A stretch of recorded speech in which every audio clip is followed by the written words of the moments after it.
হেই, কেমন আছো সবাই? আজকে আমি নিয়ে এলাম ওয়েলকাম টু ডেরি।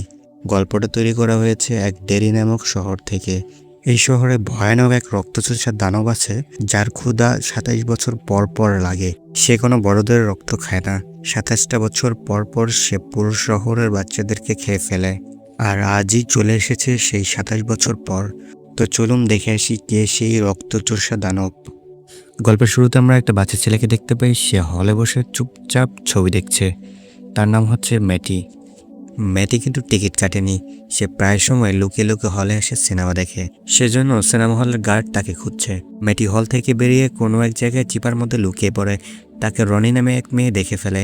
সেই গার্ডটি রনিকে জিজ্ঞেস করে যে কোনো বাচ্চা ছেলেকে দেখেছো কিনা। রনি তখন অস্বীকার করে, মানে ম্যাটিকে সে বাঁচিয়ে নেয়। মেয়েটি সেখান থেকে তাড়াহুড়া করে বাইরে বের হয়ে আসে। বাইরে তখন প্রচুর ঠান্ডা।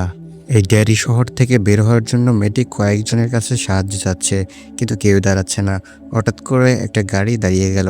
সেই গাড়িতে ছিল একটা ফ্যামিলি। তারা ডিসাইড করে মেয়েটিকে তার বাসার মধ্যে পৌঁছে দেবে।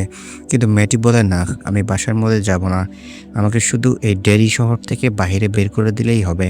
সে এই ডেয়ারি শহর থেকে কেন বের হয়ে যেতে চায় তা আমরা একটু পরেই জানবো। ম্যাটি গাড়িতে ওঠার পর তার কোনো ধারণা ছিল না যে তার সাথে এখন কি হতে চলেছে। ম্যাটি আস্তে আস্তে লক্ষ্য করে যে গাড়িতে থাকা লোকগুলোর কথাবার্তা এবং তাদের ব্যবহার খুবই অদ্ভুত।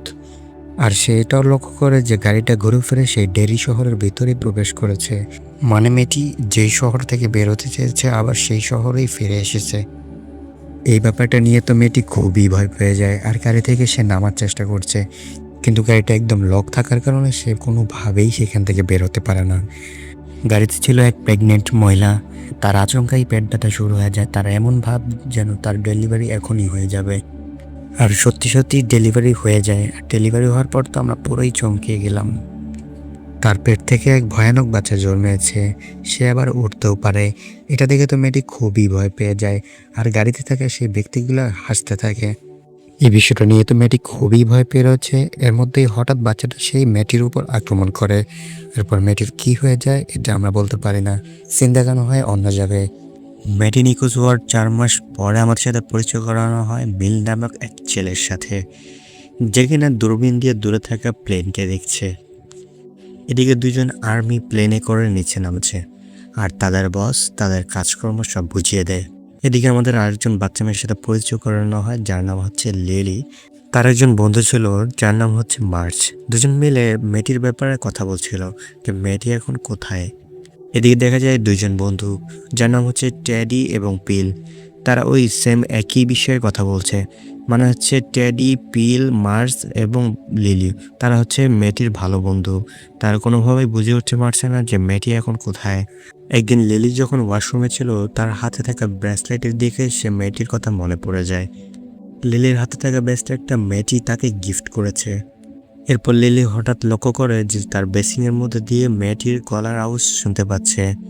আর বেসিংয়ের মধ্যে দিয়ে মেয়েটির 2টি আঙ্গুল বের হয়ে আসছিল। এটা দেখে তো লিলি খুবই ভয় পেয়ে যায়। আর এই বিষয়টা তার বন্ধু মার্সের সাথে শেয়ার করে। তার বন্ধু বলে যে এই কথাটা তুই কাউকে বলিস না, না হলে সবাই তোকে পাগল বলবে। এর পরের দিন লিলি ম্যাটি এবং পিলকে ডাকে আর বলে যে সবাই মিলে ম্যাটির ব্যাপারে তদন্ত করা উচিত। কিন্তু পিল এবং টেডি তারা রাজি হচ্ছে না। সেদিন রাতে টেডি যখন শুয়েছিল, তার রুমে একটা ভয়ানক জিনিস এসে তাকে ভয় দেখায়। এর পরের দিন টেডি এবং পিল মিলে সিদ্ধান্ত নেয় যে ম্যাটির ব্যাপারে খোঁজ করবে। এরপর সুজি নামে এক মেয়ের সাথে তারা যোগাযোগ করে, আর সেখানে জানতে পারে যে ম্যাটি লাস্ট থিয়েটারে গেছিল মুভি দেখতে। আর সেই থিয়েটারে গিয়ে রনির সাথে তারা যোগাযোগ করে আর বলে তাদের সাহায্য করতে। এরপর রনি তাদেরকে সাহায্য করে। এদিকে সিন দেখানো হয় ল্যারোর কাছে। সে তখন শুয়ে শুয়ে তার পরিবারকে মিস করতেছিল।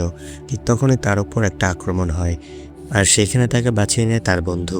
সবাই মিলে যখন হলের ভিতরে গেল, সেখানে তারা দেখতে পারে হলের স্ক্রিনের মধ্যে ম্যাটিকে দেখা যাচ্ছে। ঠিক তখনই স্ক্রিন থেকে ভয়ানক এক মনস্টার বেরিয়ে আসে আর সেখানে থাকা সবাইকে মেরে ফেলে। রনি হলের ভিতরে এসে দেখে যে সবাই মরে গেছে, শুধু বেঁচে আছে লিলি। লিলিকে সে জিজ্ঞেস করে যে হলের ভিতরে কি হয়েছে। তখন লিলি দেখতে পায় তার হাতের মধ্যে তার বন্ধুর কাটা হাত রয়ে গেছে। সেইটা দেখে খুবই ভয় পেয়ে যায়। পরের দিন লিলি যখন বসেছিল, তখন তার পরিবারকে দেখতে পায়। তার ছেলে উইলকে দেখে সে খুবই খুশি হয়ে যায়। তো এরপর রেলেই তার ছেলেকে সেখানকার একটা স্কুলে ভর্তি করানো হয়। রাতে উইলকে তার মা জিজ্ঞেস করে যে স্কুল কেমন হয়েছে, সে বলে খুবই ভালো। এদিকে রেলওয়ে কর্নেলকে বলে যে কাল রাতে তার উপর কেউ আক্রমণ করেছে, এই ব্যাপারটা নিয়ে খোঁজ করতে বলে। এরপর সিন দেখানো হয় রনির কাছে। রনি যখন রাতে শুয়েছিল তখন সে পর্দার মধ্যে আটকিয়ে যায়। সেখান থেকে খুব কষ্ট করে বের হয়ে এলে সে দেখতে পায় এক ভয়ানক মনস্টার তার মৃত মায়ের রূপ ধরে এসেছে। সেই মনস্টারটা তাকে খাওয়ার জন্য টানছিল। রনি তখন অনেক চিৎকার করে। এরপর তার বাবা সেখানে চলে আসে। তার বাবা আসার কারণে রনি এখানে বেঁচে যায়। এদিকে দেখা যায় কিছু অফিসার মিলে আলোচনা করছে যে সেদিন রাতে থিয়েটারের মধ্যে যতগুলো বাচ্চা মারা গিয়েছে তাদের খুনিকে ধরার জন্য। পরের দিন আমরা লিলি এবং মার্সকে দেখতে পাই। সেখানে আবার রনি চলে আসে আর এসে বলে যে সেদিন থিয়েটারে যে ঘটনা ঘটেছিল এটার জন্য পুলিশ আমার বাবাকে গ্রেপ্তার করবে। তোমরা যা দেখেছিলে সত্যিটা পুলিশকে বলে দেবে, তাহলে আমার বাবা বেঁচে যাবে। লিলি বলে যে আমাদের কথায় কেউ বিশ্বাস করবে না, আমাদের প্রমাণ লাগবে। এটা শুনে রনি সেখান থেকে রেগে বের হয়ে যায়। এদিকে আমরা রিস নামে একটি ছেলেকে দেখতে পারি। সে তার বন্ধু ওয়েলের সাথে কথা বলছিল। সেখানে তখন মার্স তার বন্ধুদের নিয়ে আসছিল। মার্চের দিকে রিচ মুগ্ধ হয়ে তাকিয়েছিল। এদিকে দেখা যায় লিলি এসেছে থানার মধ্যে। অফিসার ক্লিনকে সে সেই দিনের ব্যাপারে সব কিছু খুলে বলে, কিন্তু সেই অফিসার কোনোভাবেই লিলির কথা বিশ্বাস করছে না। তাই সেদিন রাতে রনের বাবা হ্যাংকে পুলিশরা ধরে নিয়ে যায়। এদিকে দেখা যায় ওই দিন যে লেয়ারের উপর আক্রমণ করা হয়েছে সেই লোককে অ্যারেস্ট করে। এদিকে একদিন লিলি শপিং মলে শপিং করতে গিয়েছিল। সে দেখতে পায় তার মৃত বাবার রূপ ধরে সে ভয়ানক দানবটা তাকে ভয় দেখাচ্ছে। একসময় তো তাকে মেরে ফেলতে ধরেছিল। ঠিক তখনই একটা বড় লোক এসে লিলিকে বাঁচিয়ে নেয়। অন্যদিকে দেখা যায় মেয়েটি প্রথমে যে গাড়িতে নিখোঁজ হয়েছে সে গাড়িটা পুলিশ খুঁজে পায়। আর তারা দেখতে পায় যে গাড়ির মধ্যে কোনো মানুষ নেই, সেই গাড়িতে শুধু কঙ্কাল দেখতে পায়। এরপর সিন দেখানো হয় জেনারেল শাওয়ের ছোটবেলাতে। তার একটা মেয়ে বন্ধু ছিল, সেই বন্ধুকে নিয়ে সে জঙ্গলে খেলা করতেছিল। হঠাৎ করে সে একটা বৃদ্ধ লোক দেখতে পায়। সেই বৃদ্ধ লোক ভয়ানক একটা রূপ নিয়ে তাকে তাড়া করতে থাকে। তারা দুজনে কোনো মতে সেখান থেকে বেঁচে ওঠে। এদিকে দেখানো হয় লিলি মানসিক চাপে হসপিটালে এসেছে চিকিৎসা করার জন্য, আর সেইখানে এক মহিলার সাথে তার পরিচয় হয়ে যায়। এদিকে দেখা যায় অফিসার ক্লিন্ট রনের বাবাকে যে অ্যারেস্ট করেছিল সে রনের বাবা বলছে আমি একদমই নির্দোষ, তাকে যেন ছেড়ে দেওয়া হয়। কিন্তু তার কথা কোনোভাবেই শুনছে না অফিসার ক্লিন্ট। এদিকে লিলি রনের কাছে আসে তার সাথে কথা বলার জন্য। রনি লিলির উপর খুবই রাগ হয়ে আছে, কারণ তার জন্যই তার বাবা আজকে জেলের মধ্যে। লিলি তখন রনিকে বলে যে তোমার বাবাকে বাঁচাতে আমি সাহায্য করব, এর জন্য আগে প্রমাণ দরকার, আমি প্রমাণ খুঁজে আনবো। এদিকে লেরো এবং আরও কিছু সেনাদের একটা মিশনে যেতে বলে কর্নেল। এরপর তারা সবাই সে মিশনে যাওয়ার জন্য প্রস্তুত নেয়।